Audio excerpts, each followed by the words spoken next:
नमस्ते। कभी सोचा है कि हमारी रोजमर्रा की जिंदगी असल में छोटे छोटे वैज्ञानिक अजूबों से भरी हुई है?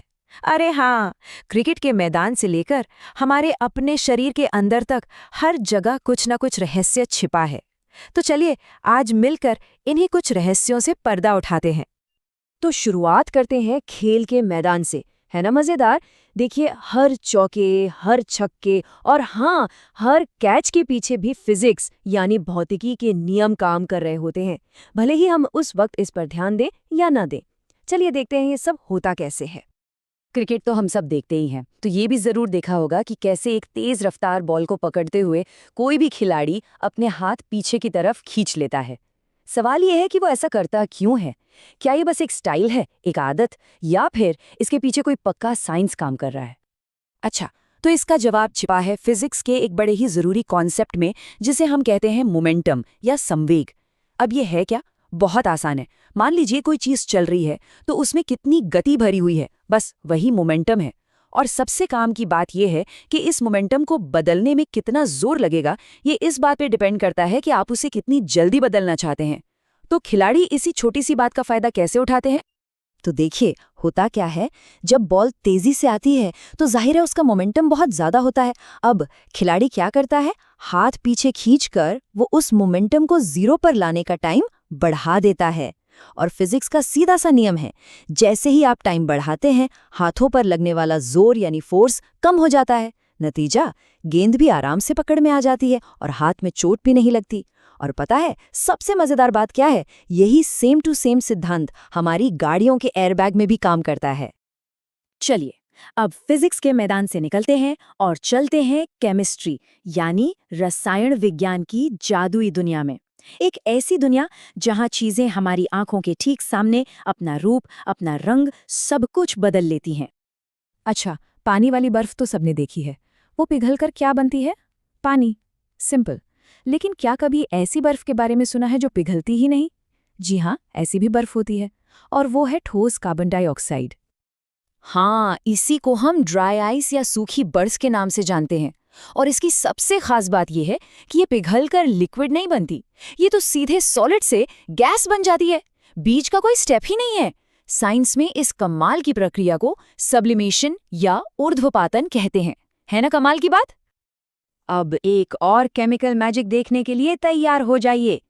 सोचिए, हमारे पास एक नीले रंग का घोल है, कॉपर सल्फेट का। अब अगर हम उसमें जिंक का एक छोटा सा टुकड़ा डाल दें, तो क्या होगा? क्या लगता है, इसका रंग बदलेगा? और जवाब है हाँ, बिल्कुल बदलेगा। ये देखिए, रिएक्शन के बाद वो सुंदर सा नीला रंग गायब। घोल एकदम कलरलेस हो जाता है। ऐसा होता क्यों है?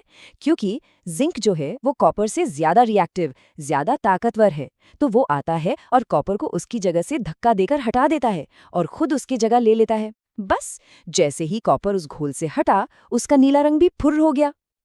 तो अब तक हम बाहरी दुनिया की बातें कर रहे थे। चलिए अब एक सफर करते हैं अपने ही अंदर।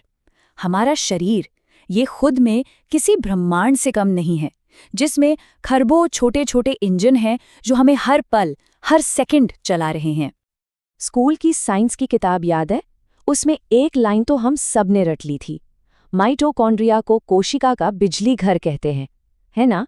बस एक फैक्ट था, हमने याद कर लिया। लेकिन कभी ये सोचा कि इसे पावर हाउस यानी बिजली घर ही क्यों कहते हैं? कुछ और क्यों नहीं, जैसे सेल की फैक्ट्री या इंजन? इसका कारण जानना तो बनता है, और ये बहुत ही मजेदार है। इसे बिजली घर इसलिए कहते हैं क्योंकि ये सेल के लिए एनर्जी बनाता है, एटीपी के रूप में। अब ये एटीपी क्या है? ये समझिए कि ये सेल की एनर्जी वाली करेंसी है, जैसे हमारे लिए रुपए पैसे। इसके बिना सेल का कोई भी काम, कोई भी केमिकल रिएक्शन हो ही नहीं सकता। पर कहानी में एक और ट्विस्ट है। सबसे हैरान करने वाली बात यह है कि माइटोकॉन्ड्रिया का अपना खुद का डीएनए और राइबोसोम होता है। इससे ये थ्योरी और भी पक्की हो जाती है कि शायद ये अरबों साल पहले आजाद बैक्टीरिया हुआ करते थे, जो बाद में हमारी कोशिकाओं के अंदर आकर रहने लगे। कमाल है ना? तो चलिए अब सेल के माइक्रोस्कोपिक लेवल से जूम आउट करते हैं और एक नजर डालते हैं उस बड़े सिस्टम पर जो सिर्फ हमें ही नहीं बल्कि हमारी पूरी धरती को चलाता है, हमारा पर्यावरण। एक ऐसी जगह जहां हर एक चीज दूसरी से जुड़ी हुई है।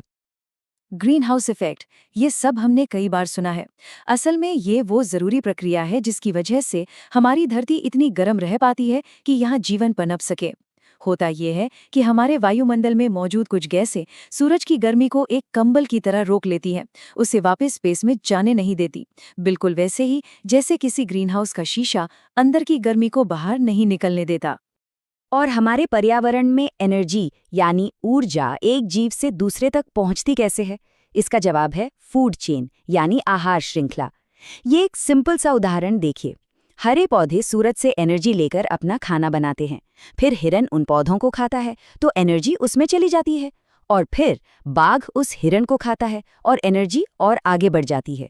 ये पूरा का पूरा सिस्टम इसी एनर्जी के लेन देन पर चलता है। तो हमने फिजिक्स, केमिस्ट्री और बायोलॉजी तीनों की दुनिया के कुछ छोटे छोटे रहस्य देखे। अब इन सारी बातों को एक साथ जोड़कर देखते हैं। देखिए, बात चाहे क्रिकेट के मैदान की हो, हमारे अपने सेल की, या फिर इस पूरे ग्रह की, इन सबके पीछे काम कर रहा है साइंस। साइंस ही वो टूल है, वो औजार है जो हमें हर क्यों का जवाब ढूंढने में मदद करता है।